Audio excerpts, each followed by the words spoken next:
Araguaia. Olha só, fica bem próximo aqui da região. É. A outra balsa. Também muita, a outra tá voltando. Pouco tempo. Aí vai ter a inauguração da ponte.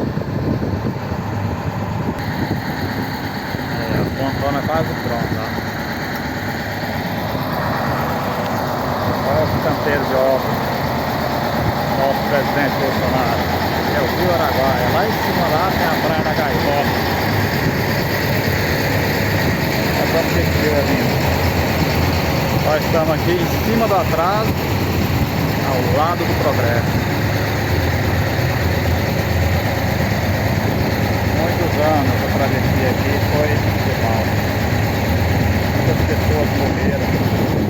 A esperança de um dia dessa.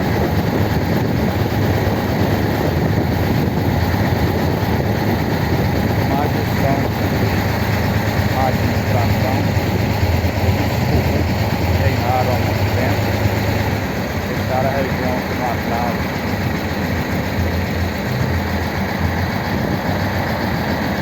Meia pandemia, meia crise, o presidente fazendo um trabalho, ponte no Brasil, obras de milhões e milhões e milhões de reais.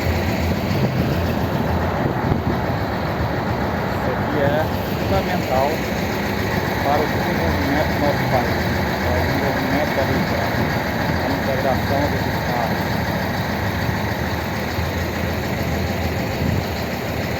Tem gente que ainda acha que o Lula tem que vir para o governo para deixar as regiões nos estados, desviar o dinheiro da população para fora do país.